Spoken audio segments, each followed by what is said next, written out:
is going to make us into a hotbed for terrorism, is going to make us poorer, is going to make us second-class citizens. They will open a base in Katsina State and be digging our gold, and I cannot go there as a person from Katsina. We've seen that in Niger, we've seen that in Mali. This is what they have been doing. So fellow Nigerians, we should open our eyes. We in the north will vigorously resist any attempt by President Bola Ahmed Tinubu's government to allow foreign military bases on our soil.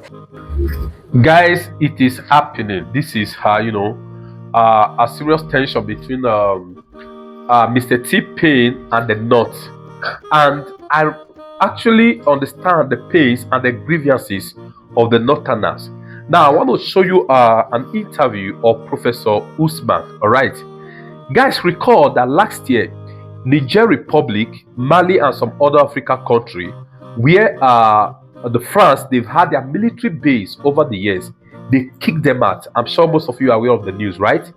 Now, of recent, we have been seeing videos of Mr. Thier, Pablo Escobar, Tinubu, romancing with France, romancing with Emmanuel Macron. Guys, do you know what's about to happen in Nigeria?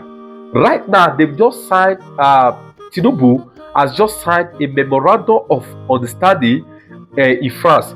The question is it between France and Tinubu or between France and Nigeria? If the president is going to take a critical decision that is going to affect, every Nigerian, shouldn't we be aware? Are we in a military regime or we are in a democratic regime? To me, this is insane. It makes no sense. Guys, right now, Tinubu is trying to bring them, invite them over, in which is possible they're going to have their military base in Nigeria. What has France military base get to do with Nigeria, for heaven's sake? When Niger has kicked them out, Mali has kicked them out, Burkina Faso has kicked them out, is it that Nigeria will not bring them in? When these guys were in the in Mali and the rest, we can see the unrest and the insecurity in those countries that Tinubu want to bring them in. And our so-called National Assembly, they are there sleeping, romancing in bed with the so-called illegitimate president. Upset. Guys, I want you to listen to the interview of Professor Usman. All right. Guess what? They're going to be annexing Nigeria gold. I don't want to say much. Please, as you watch this video, do me a favor by giving a thumbs up. Please, in case today is the first time of coming across my video, I want to say a big thank you to you for stopping by to watch. Please don't forget to like and share. God bless you. Thank you very much for having me today. Thank you for joining us. Now let's go straight into it. This Nigeria-France relationship is not a new relationship, and it's a significant one. France is our biggest trade partner in Europe, and we're their biggest in sub-Saharan Africa. It's a $5 billion relationship. But France is courting a new bride now that the Francophone countries like Senegal, Chad, Niger and Mali are abandoning, their former colonial masters and looking for newer relationships. However, Nigeria is using this as an opportunity to deepen our ties with France. What positives do you see from this relationship, particularly when it comes to security and our economy? And also, it was said yesterday that Nigeria signed an MOU with France in the mining space. Do you believe that this is going to have positive outcomes for the country? No. To be honest, I'm terribly nervous, and every Nigerian should be. Okay, let's look at our relationship with France, past, present, and the future. So when France has been in all these Francophone African countries, West Africa, for 66 years, and they've been kicked out. They've been kicked out of recently Chad, Senegal, Mali, Niger, Burkina Faso, five of your neighbors kicked a colonial master, and all of a sudden you are hugging that person. There is something you guys know that we don't know. But let's look at the history of France in Africa or anywhere else in the world. It's not been good. Look at all these countries. You need to ask yourself, why was France kicked out of those places? You are literally sucking their resources. And there is no development in any of these countries. Any. You go to Chad, you go to Mali, you go to Burkina Faso, you go to Niger, there is nothing to see, but they've been sucking their uranium and gold. all of a sudden, President Bola Ahmed Tinubu is in this love fest with Macron and France. We're asking ourselves why. What do we have in common with France? Literally nothing. You look at our history with France. France has been one of the major countries that was supposed to be a united Nigeria. France opposed the formation, the creation of ECOWAS. France opposed the creation and sabotaged the creation of a single ECOWAS currency, the ECO. And France literally sabotaged ECOWAS by this young military hunters leaving ECOWAS. Mali, Niger, and Burkina Faso. ECOWAS is now just a shell. Wherever France is not good. Mr. President, you are not talking to Nigerians. You remember after the coup in Niger? Nigeria, the president had just started, he had not even assembled his team. Or he said, we're going to attack France, we're going to attack Niger. And I'm sure prodded by France. We in the North resisted vehemently. We are not going to allow Nigeria to invade Niger because the fight was going to be a proxy war. America, the United States of America, had one of the biggest drone bases in Agadas in Niger. This thing was, they're going to fight Islamists and all that. No. Insecurity has been much worse where you have foreign bases by this foreign countries. The reason France is cozying to Nigeria and President Bola Ahmed Tinubu is allowing them to, and we will resist, is because they are looking for a place to situate their military base after being kicked out. We in the North, which is a place they are looking to locate these bases, we in the North will vigorously resist any foreign military boot on our soil.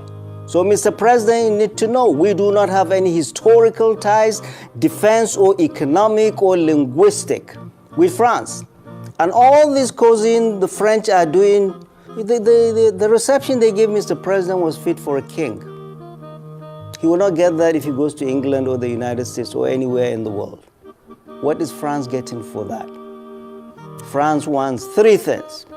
One, it wants right to concessions to exploit our minerals, which are predominantly in the north, which is what they've been doing in Niger, Mali, and Burkina Faso.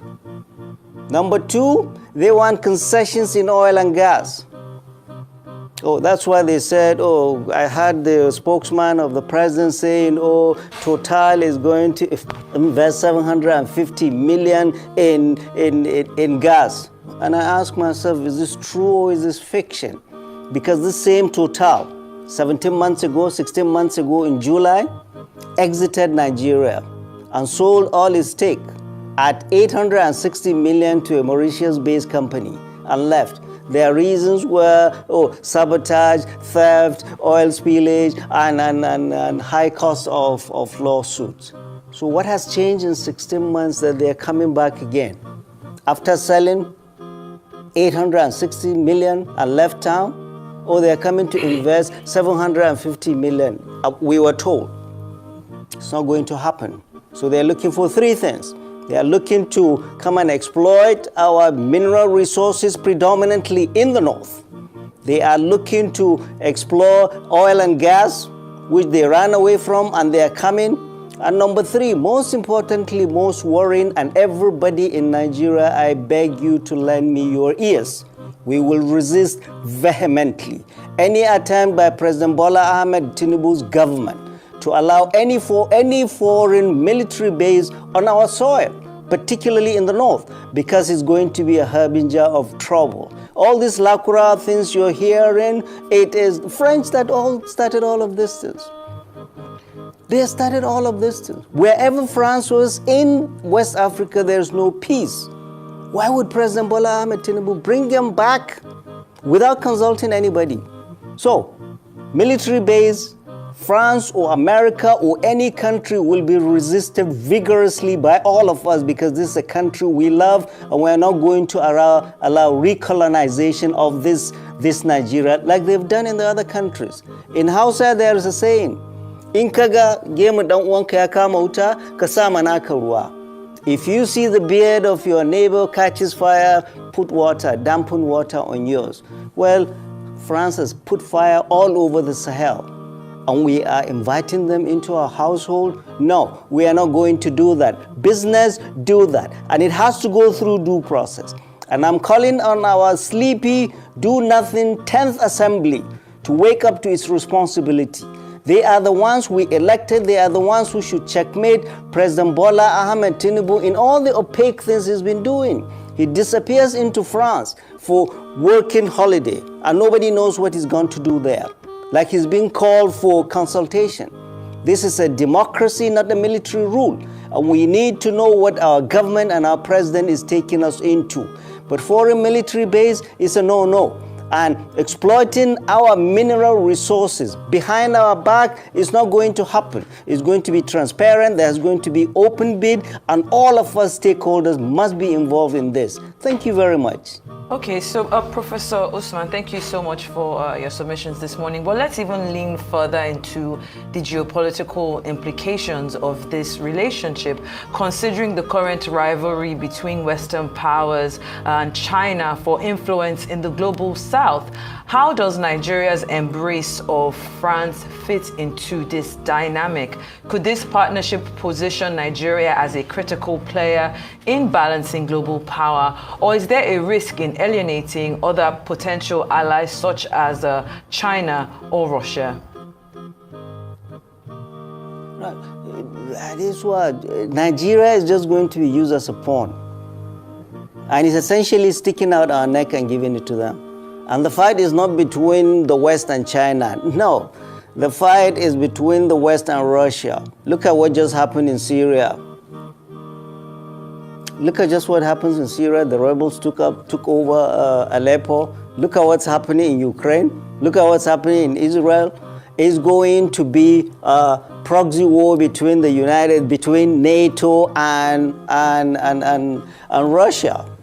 Because all these French West African countries, they are inviting Russia after kicking America, after kicking China. So it's going to be a proxy war, and we are not going to be part of it. We are going to resist it, especially all of us in the North that are going to bear the full brunt of any recklessness of bringing any foreign food on our soil. We're not going to accept it. So China is it's not about China. It's about United States, NATO, and Russia. So, Mr. President, President Bola Ahmed Tinubu, you are elected by us. You must speak to us. You are not going to commit us to any foreign military presence in the Federal Republic of Nigeria. And whatever investments you do must be vetted by our sleepy 10th Assembly. They must wake up. But I call on all Nigerians, particularly our elders, our governors, our National Assembly, our traditional rulers and clerics, to look, danger is coming. Our Mr. President Bola Ahmed Tinubu's romance with France is no good news for Nigeria. Thank you. All right, Prof. Thanks for your submissions so far. Some people might see it as a bit alarming. Others might think that it is largely speculative. But then I'd like to remind you of what Adesua started with, the relationship that Nigeria had with France, particularly after the Civil War, given the fact that, it was the side of Biafra that France was. But of course, the relationship developed in a way, in a positive way after that. So my question to you is that how will you want President Bola Ahmed Tinubu to embrace France, which, as you were reminded earlier, is our biggest trade partner in the EU, as we are their biggest trade partner, in Africa. Don't forget, sir, that Emmanuel Macron was in Nigeria in 2018, received by former President Buhari in Abuja and received by former Governor Akinwumi Ambode in Lagos. Beautiful relationship on display. Before then, Olusegun Obasanjo, general, was the president when democracy returned at that time, had Jacques Chirac in Abuja. He went to France too, the same way that Bola Tinubu has gone to France, was also very warmly received, and business relationship developed. Why do you think that it will be a different case with Asiwaju Bola Ahmed Tinubu as the president, given the fact that not just trade, but core component of the relationship that is being built is the security angle? You made reference to Lacra and the dangers that they portend. If there will be ways in which we can work with France to stem that tide, wouldn't you encourage it? Right, and that's the scary part, Steve. If France could help any country with security, why didn't he help Mali? Why didn't he help Niger?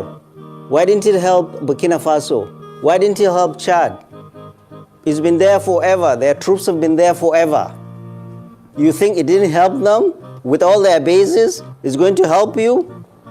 Steve, let's wake up. Only Nigeria can help itself by liberating itself from these colonial forces that are doing nothing but stirring trouble in the Sahel. Doing nothing but stirring trouble in the Sahel. So for anybody to think France is coming to help us with security is deluding himself. The biggest problem we will have is this. And this is what President Bola Ahmed Tinubu, his misfiring of how to handle the situation after the coup in Niger is the one increasing more insecurity coming to Nigeria. Because Niger and Chad and Cameroon, they've been doing a lot of heavy lifting on our behalf, fighting Boko Haram and bandits and ISWAP. Now, you're not going to talk to them, you're fighting them, they lift their feet off the brakes, and these guys roll in. France is not going to help you with that. The only thing that will help you with this Lacra nonsense, this optic we are seeing in Lacra is suspect. I'll tell you. I had the other day the spokesperson of the defense headquarters in Nigeria saying, in his press briefing, saying Lacrawas, they are new, they are related to the coup in Niger. Hello, Mr. Spokesperson, you should know better. These Lacrawa, as we know today, have been around in this country, a sovereign Nigeria, non-state actors from Mali or from wherever came to Nigeria. They've been here for 7 years.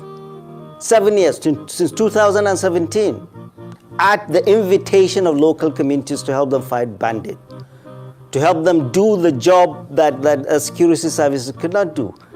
They came under the nose of federal government, under the nose of the state government, under the nose of all security services, under the nose of all our intelligence services. And now all of a sudden we are doing this. The question to ask Nigerians should be asking is, why did we allow a non-state actor to come into Nigeria, settle, and continue its activities for the past 7 years? And why all of a sudden are we saying, oh, Lacra, just to give a reason for France to come in? That is the only reason. Fellow Nigerians, you can never stop this Lacra, Boko Haram, and all these bandits, all these terrorists, if you don't have good relationship with your neighbors. Not France. Bringing France in is going to make us into a hotbed for terrorism, is going to make us poorer, is going to make us second-class citizens. They will open a base in Katsina State and be digging our gold, and I cannot go there as a person from Katsina. We've seen that in Niger, we've seen that in Mali. This is what they have been doing. So fellow Nigerians, we should open our eyes. We in the North will vigorously resist any attempt by President Bola Ahmed Tinubu's government to allow foreign military bases on our soil. End of story. I don't know how else to say it.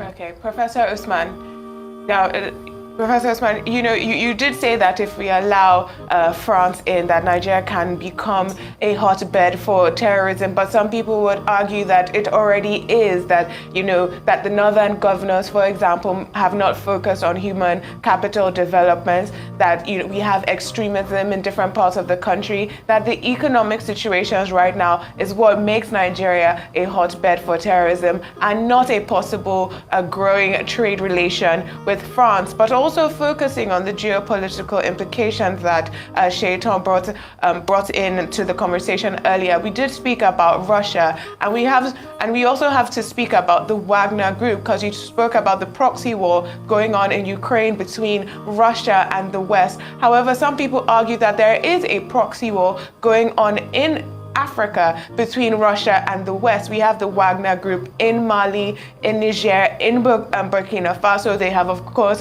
rebranded from the Wagner Group, but they are under the Russian military corps. And you also had France in those countries.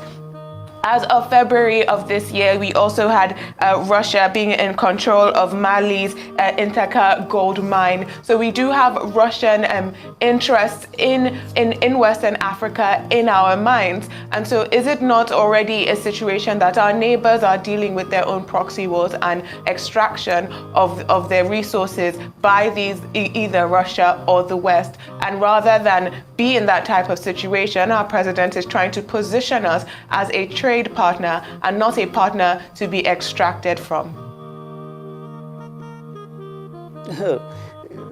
Trade partner, how much is he getting from France? 750 million, they say, investment by Total. For goodness sake, that's paltry sum for a country like Nigeria. The other day they went to Qatar. How much did they say they got? 600 million, and Qatar denied that. The other day, Saudi Arabia, they said 800 million. All of these investments, less than $1 billion for a country like Nigeria. This is paltry. Why is Nigeria not attracting the big investment that it is worthy of? A Nigeria that has a very large population, a Nigeria that is very rich, a Nigeria that has a very educated population. Why are we not attracting big investment? So to tell me you went to France and got 750 million, that's an insult. Or Saudi Arabia 800 million, or Qatar 600 million.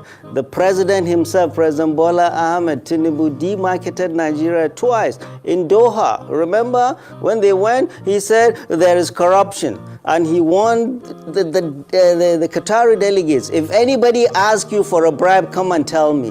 Hello, Mr. President. Thank you for demarketing your country. And at G20, you heard what he was saying. There is insecurity, there is hunger, there is this, there is this. You are the chief marketing officer of your country, and you are demarketing the country.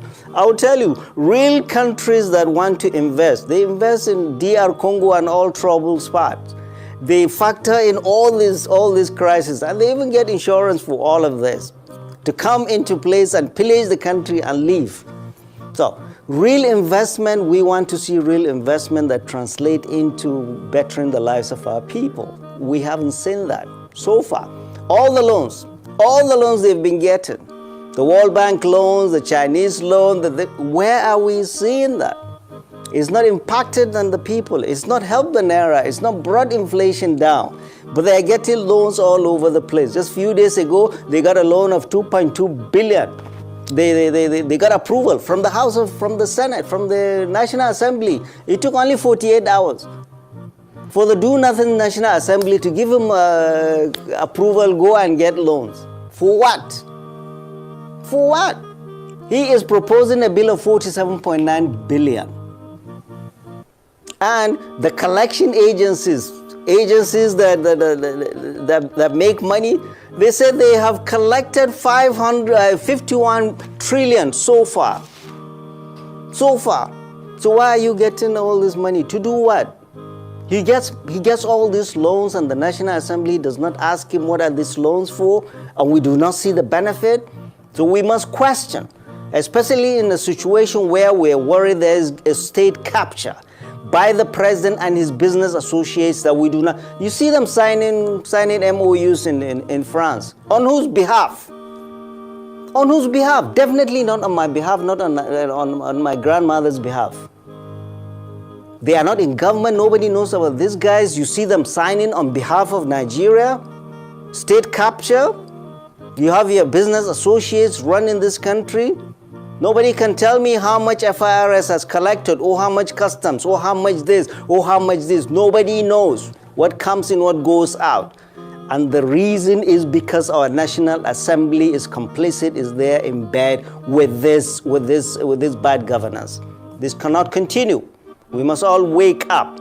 Investment from France is not going to solve our problem. Get investment wherever you're going to get investment. But we are very nervous with this love fest between our president and France and its prime minister. It's a harbinger of bad things to come because of France's history around us. And we cannot trust France or any country without security.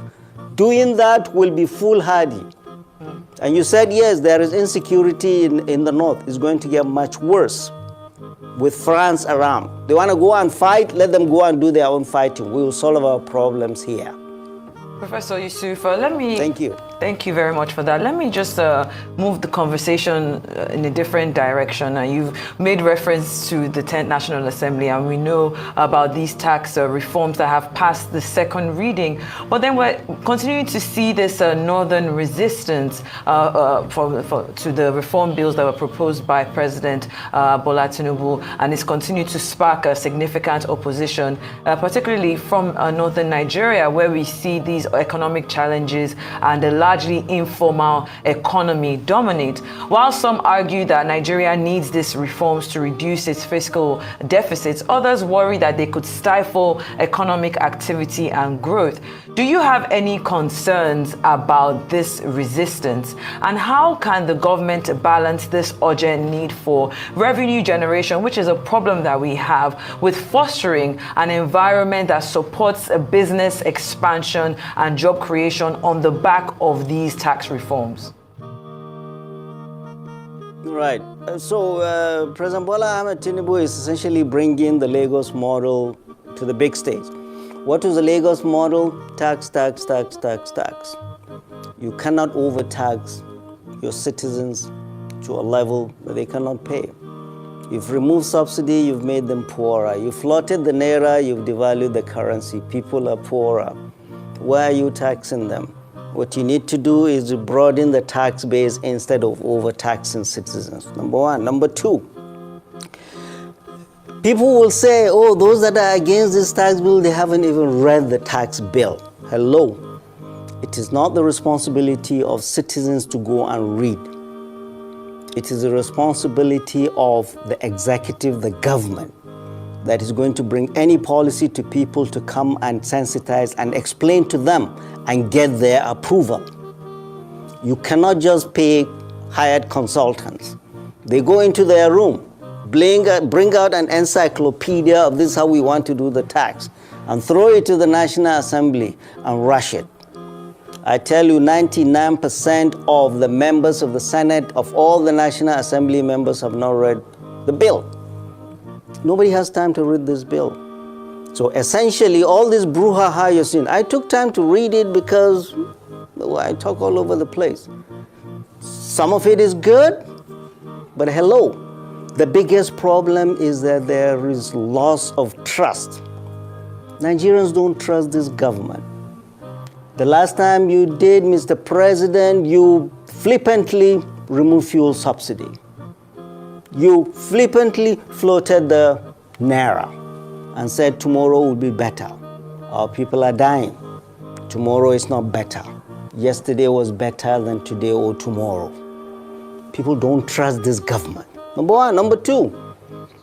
Number two is that this government, in spite of its over-bloated media team of about 13 advisors, they are not connecting with the people. They are not. They think they will stay in Abuja and talk all the big grammar in $1,000 suits and think people will listen to them. They are not connecting with the people.